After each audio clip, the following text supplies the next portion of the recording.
नमस्कार, हिमाचल दस्तक में एक बार फिर आपका स्वागत है। मैं हूं आपके साथ मस्तराम दलाल। पेश करते हैं हिमाचल प्रदेश की प्रमुख खबरें। Himachal Pradesh state electricity board limited ने अपने कर्मचारियों को महंगाई भत्ता बढ़ाने के आदेश जारी कर दिए हैं। डीए को 58% से बढ़ाकर 60% कर दिया गया है और बढ़ोतरी के साथ ये डीए 1 जनवरी 2026 से प्रभावी माना जाएगा। भारत सरकार के वित्त मंत्रालय व्यय विभाग द्वारा जारी 22 अप्रैल 2026 के कार्यालय ज्ञापन के आधार पर हिमाचल प्रदेश की सरकार ने स्टेट इलेक्ट्रिसिटी डिपार्टमेंट के कर्मचारियों को ये डीए की बढ़ोतरी के आदेश जारी किए हैं। आदेशों के अनुसार ये बढ़ोतरी एनपीए कर्मचारियों के तहत आने वाले बिजली बोर्ड के कर्मचारियों पर लागू होगी। उधर हिमाचल प्रदेश के कर्मचारियों के लिए जोर का झटका लगा है, क्योंकि पंचायत चुनावों के बाद अपने तबादलों और एडजस्टमेंट की आस में बैठे सरकारी अधिकारी कर्मचारियों को सुक्खू सरकार ने जोर का झटका दिया है। कर्नाटक रवाना होने से पहले मुख्यमंत्री ने चीफ सेक्रेटरी तथा कार्मिक विभाग के सचिव को तलब कर साफ कह दिया है कि अब अगले 15 अगस्त तक हिमाचल प्रदेश में कोई भी ट्रांसफर की फाइल डील नहीं की जाएगी। मुख्यमंत्री ने साफ कह दिया है कि ये डायरेक्शन सभी विभागाध्यक्षों को, प्रशासनिक सचिवों को जारी कर दी जाए कि तबादलों की कोई भी फाइल सीएम ऑफिस में 15 अगस्त तक नहीं भेजी जाएगी। हालांकि मुख्यमंत्री के इन आदेशों के तुरंत बाद चीफ सेक्रेटरी ने कार्मिक विभाग की सचिव अमसुदा को भी आदेश जारी कर दिए कि तबादलों पर बैन लगाने की नोटिफिकेशन जारी कर दी जाए। हालांकि इस पर कार्मिक विभाग ने मुख्य सचिव को बताया कि चूंकि हिमाचल प्रदेश में पहले से ही तबादलों में पर बैन लगा हुआ, ऐसे में नई नोटिफिकेशन जारी करने का कोई औचित्य नहीं बनता। उन्होंने फिर इसके बाद आदेश जारी किया कि सभी सचिवों को यह डायरेक्शन जारी कर दी जाए कि तबादलों की कोई भी फाइल ट्रीट ना की जाए और ये डायरेक्शन डायरेक्टरेट में भी दी जाए। जितने भी विभाग हैं उनके विभागाध्यक्षों को यह आदेश जारी कर दिए जाए और ये कहा गया कि अब मुख्यमंत्री कार्यालय में भी कोई तबादलों की फाइल नहीं भेजी जाएगी। कर्नाटक रवाना होने से पहले मुख्यमंत्री ने अपने ऑफिस के तमाम अधिकारियों को भी तलब किया और साफ कह दिया किसी भी डीओ नोट को डील नहीं किया जाएगा। पहले से कंसीडर हुए या पहले से अप्रूव किए गए डीओ नोट पर भी ट्रांसफर नहीं की जाएगी। मुख्यमंत्री ने साफ कह दिया कि उनका कार्यालय सीएम ऑफिस के तमाम अधिकारी कर्मचारी ये डायरेक्शन सभी विधायकों को दे दें, विधायकों से संपर्क कर लें कि 15 अगस्त तक कोई भी तबादले की फाइल मुख्यमंत्री कार्यालय ना भेजी जाए। साथ में मुख्यमंत्री ने अपने सभी मंत्रियों को भी ये मैसेज कन्वे करने के लिए कह दिया है कि ट्रांसफर की कोई भी फाइल ना भेजी जाए। इस मुद्दे पर अधिकारियों का कहना है कि चीफ मिनिस्टर ने यह साफ तौर पर डायरेक्शन दे दी है कि अब चुनावों के बाद, यानी चुनावों से पहले जो अंडर कंसिडरेशन जितनी भी फाइल सी ट्रांसफर की उन्हें भी होल्ड कर दिया जाए।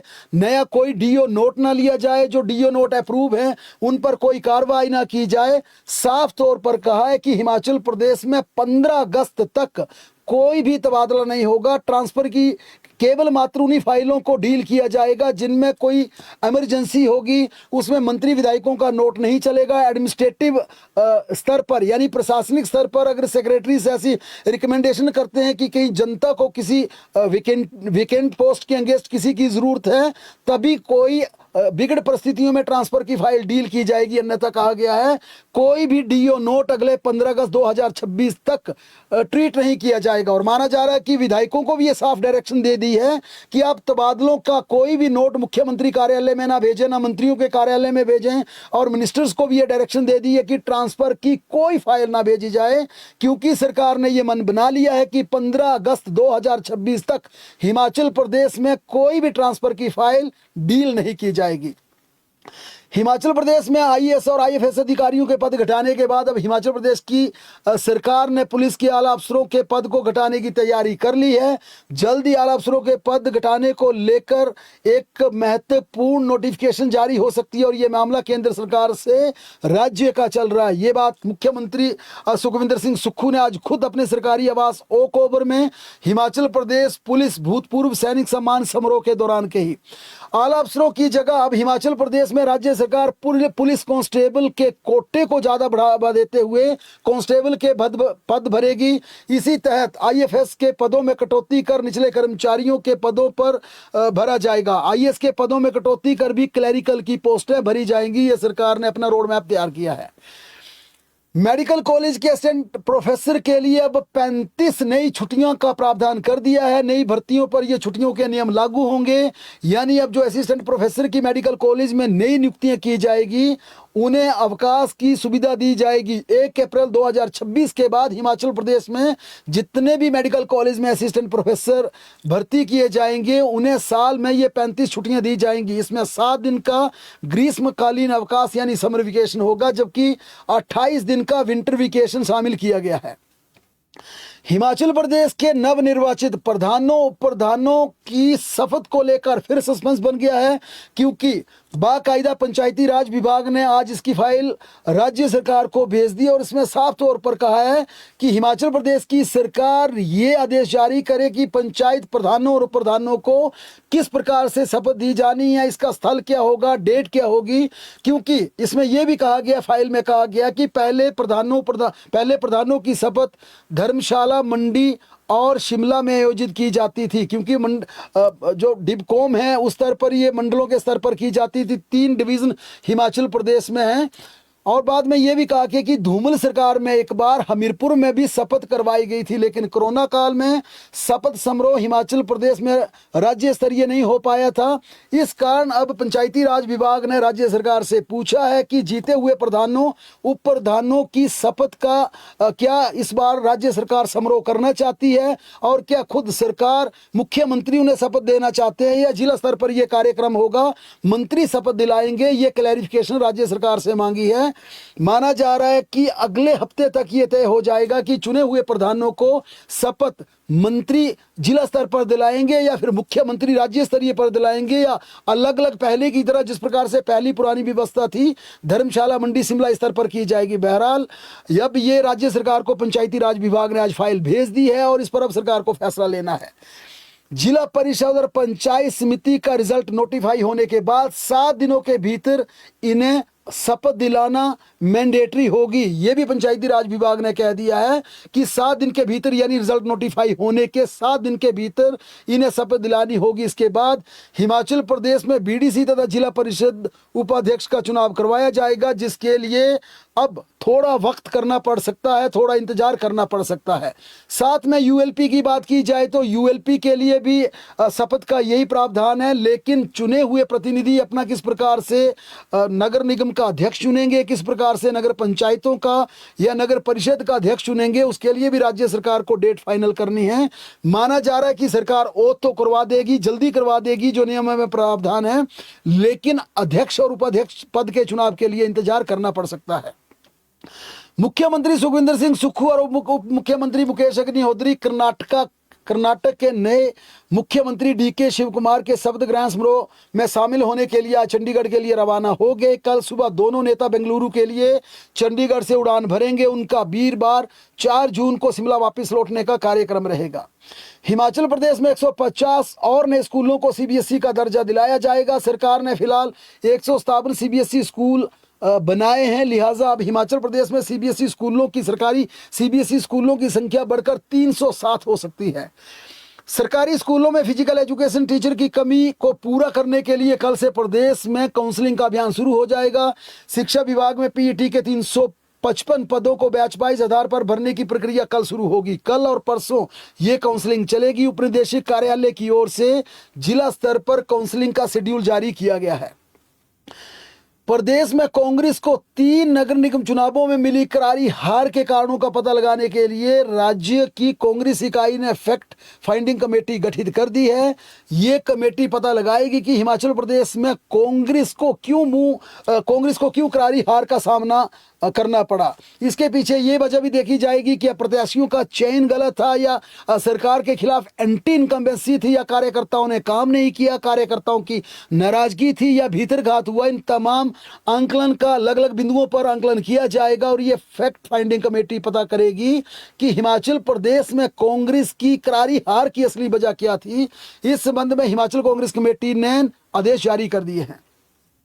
हिमाचल प्रदेश हाईकोर्ट ने आज डेली वेजर कर्मचारियों को लेकर एक बड़ा फैसला आदेश पारित किया। लेकिन उससे पहले आज जो हिमाचल प्रदेश के सचिवालय के बाहर बड़े स्तर पर धरना प्रदर्शन देखा गया, वो सबके लिए एक महत्वपूर्ण विषय बन गया, क्योंकि हिमाचल प्रदेश हाई कोर्ट के अधिवक्ता आज छोटा शिमला में सील्ड रोड पर वाहनों की आवाजाही को पर रोक लगाने के विरोध में आज धरना प्रदर्शन के लिए पहुंचे। इसके विरोध में अधिवक्ताओं ने आज पहले मुख्यमंत्री के सरकारी आवास ओक ओवर के बाहर धरना प्रदर्शन किया। वहां से सचिवालय तक तमाम अधिवक्ता विरोध प्रदर्शन करते हुए आए और फिर सचिवालय के बाहर अपनी मांगों को लेकर नारेबाजी भी की। हालांकि बाद में मुख्यमंत्री से बात करने के बाद अधिवक्ताओं ने अपना धरना प्रदर्शन समाप्त कर दिया। इस दौरान सील्ड रोड पर लोक निर्माण विभाग मंत्री विक्रमादित्य सिंह की गाड़ी आ रही थी। अधिवक्ताओं ने कहा कि अगर हमारा चालान किया जा रहा, हमारी गाड़ियां रोकी जा रही है, तो जो भी गाड़ियां आ रही हैं बिना परमिशन के, उनका चालान भी किया जाए। और ये गाड़ी मंत्री विक्रमादित्य सिंह की गाड़ी थी, उसका 1500 रुपये का चालान किया गया। हालांकि मंत्री खुद गाड़ी में मौजूद नहीं थे, उस दौरान चालक थे वहां पर, और मंत्री के बताया जा रहा है कि मंत्री की माता एवं कांग्रेस प्रदेश की पूर्व अध्यक्ष प्रतिभा सिंह सवार थी। सूचना के अनुसार एडवोकेट ने एक डीजी रैंक के पुलिस अधिकारी और एक एसडीएम रैंक के अधिकारी की गाड़ी को रुकवाया और चालान करवाया, क्योंकि अधिवक्ताओं को इस बात की नाराजगी थी कि अधिवक्ताओं को टारगेट करके उनकी गाड़ियां रोकी जा रही हैं, जबकि Himachal Pradesh high court sealed road में पड़ता है। ऐसे में अगर अधिवक्ताओं को नीचे अपनी गाड़ियां खड़ी करके हाई कोर्ट जाना पड़ेगा तो कई आम जनता को न्याय जो मिलना है उसमें बाधा पड़ सकती है। अधिवक्ता समय पर नहीं पहुंचेंगे, उनकी पेशी डिले हो सकती है, फिर जो लोगों को न्याय मिलना है उसमें देरी हो सकती है और उसका सीधा असर लोगों पर पड़ेगा। अधिवक्ताओं का यह भी कहना था कि उनकी सबसे बड़ी मजबूरी यह है कि हिमाचल प्रदेश हाई कोर्ट माल रोड की जद में आता है, सील्ड रोड की जद में आता है। ऐसे में गाड़ियों की आवाजाही करना उनकी मजबूरी है। साथ में यह भी कहा गया कि अधिवक्ता सुबह अपनी गाड़ियां ले जाते हैं और शाम को वापस ले जाते हैं, यानी कि पूरे दिन अधिवक्ताओं की गाड़ियों की आवाजाही नहीं होती और इससे ट्रैफिक की न्यूसेंस नहीं होती, ट्रैफिक को दिक्कत नहीं रहती। हालांकि ये जो महत्वपूर्ण आज वार्ता हुई, इस वार्ता के बाद मुख्यमंत्री से जरूर अधिवक्ताओं को आश्वासन मिला है, क्योंकि मुख्यमंत्री से बातचीत करने वाले अधिवक्ताओं का कहना है कि मुख्यमंत्री ने गृह सचिव की अध्यक्षता में एक कमेटी कंस्टिट्यूट कर दी है और ये कमेटी आगे चलकर इस मसले का समाधान करेगी कि किस प्रकार से अधिवक्ताओं को वैलिड परमिशन दी जाए, उन्हें परमिट जारी किए जाए, उसके लिए न्यूनतम शुल्क ली जाए, क्योंकि उनका कहना है कि उनका कार्यालय चूंकि Himachal Pradesh high court sealed road पे आता है, माल रोड में आता है, ऐसे में उन्हें परमिट जारी कर दिए जाए, लेकिन उसके लिए नॉमिनल फीस ली जाए। साथ में यह भी कहा गया कि जब तक कमेटी की रिपोर्ट फाइनल रिपोर्ट नहीं आती तब तक अधिवक्ताओं की गाड़ियों को बिना किसी रोक टोक के आवाजाही के लिए हाई कोर्ट तक जाने दिया जाए। साथ में यह भी नाराजगी जाहिर की जाए कि अगर चालान करने हैं तो सबके दिए जाएं, लेकिन मुख्यमंत्री ने यह कहा कि हम ऐसी व्यवस्था बनाएंगे ताकि जो वाकई हाई कोर्ट में प्रैक्टिस करने वाले एडवोकेट्स हैं उन्हें परमिशन देंगे, लेकिन इसके लिए नियम बनाए जाएंगे। मुख्यमंत्री ने साथ ये भी कहा, जो सरकारी पक्ष आया है, कि एक पक्ष ये भी था कि अगर इस सील्ड रोड को खोल देना है तो फिर क्यों वीवीआईपी के लिए, फिर क्यों मंत्री विधायकों के लिए, फिर क्यों आला अफसरों के लिए, फिर क्यों व्यापारियों और दूसरे वर्गों के लिए, फिर आम जनता के लिए भी माल रोड को खोल दिया जाए, क्यों ऐसा ना किया जाए। हालांकि अंततः इस पर फैसला ये हुआ कि एक कमेटी कंस्टिट्यूट की जाएगी सेक्रेटरी होम की अध्यक्षता में और वह कमेटी तय करेंगी कि हिमाचल प्रदेश के प्रतिष्ठित अधिवक्ताओं को जो हिमाचल प्रदेश हाई कोर्ट में प्रैक्टिस कर रहे हैं उन्हें परमिट जारी करने के लिए क्या व्यवस्था की जाए। आज हिमाचल प्रदेश हाई कोर्ट ने दैनिक भोगी कर्मचारियों के पक्ष में एक महत्वपूर्ण फैसला सुनाया। अदालत ने कहा कि पूर्वव्यापी नियमितीकरण मिलने पर उन्हें केवल काल्पनिक नहीं बल्कि पूरे वास्तविक वित्तीय लाभ मिलने चाहिए। न्यायाधीश ज्योत्सना रिवाल दुआ ने हिमाचल प्रदेश सरकार के तर्कों को पूरी तरह से खारिज करते हुए कहा, जब तक अदालत स्पष्ट रूप से वित्तीय लाभों को न रोके तब तक परिणामी लाभ का सीधा मतलब पूरा वास्तविक मौद्रिक लाभ होता है। विभाग अपनी गलती और देरी का खामियाजा गरीब चतुर्थ श्रेणी के कर्मचारियों पर नहीं डाल सकती। इस गलती का भांडा या इस गलती का ठीकरा क्लास 4 कर्मचारियों पर नहीं फोड़ सकती। अदालत ने लेबर कोर्ट के एक आदेश को पूरी तरह से सही ठहराया। इस आदेश में कर्मचारियों को 9% वार्षिक ब्याज के साथ 2022 से 2015 के वेतन का अंतर पूरा एरियर देने को कहा गया था।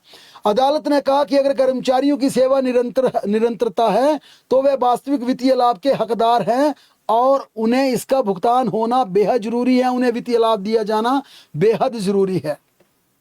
राजस्व मंत्री जगत सिंह नेगी ने बीती शाम लोक भवन में राज्यपाल कविंद्र गुप्ता से मुलाकात कर उनके जनजातीय क्षेत्र में लोगों को नो तोड़ वन भूमि की स्वीकृति प्रदान करने का आग्रह किया।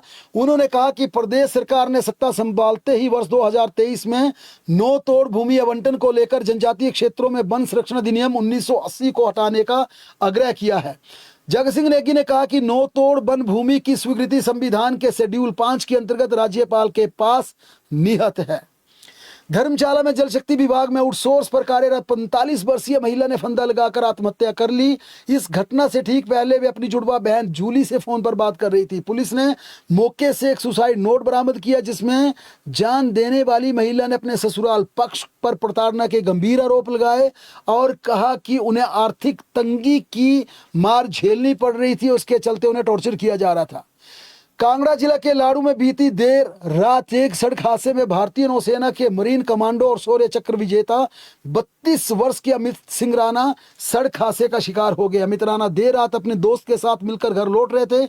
इसी दौरान लाड़ू के खतरनाक मोड़ पर उनकी गाड़ी अनियंत्रित होकर नीचे गहरी में जा गिरी। मौसम की बात की जाए तो हिमाचल प्रदेश में 7 जून तक मौसम खराब रहेगा। 4 जून को लाहौल स्पीति और किन्नौर को छोड़कर सभी 10 जिलों में तूफान और गर्जन का अलर्ट जारी किया गया है। मध्यम और ऊंचाई वाले सभी स्थानों पर हिमाचल प्रदेश में 7 जून तक मौसम खराब रहने का अनुमान लगाया गया है। बहरहाल प्रदेश की तमाम बड़ी खबरों के लिए लगातार जुड़े रहे हमारे साथ, देखते और पढ़ते रहे हिमाचल दस्तक।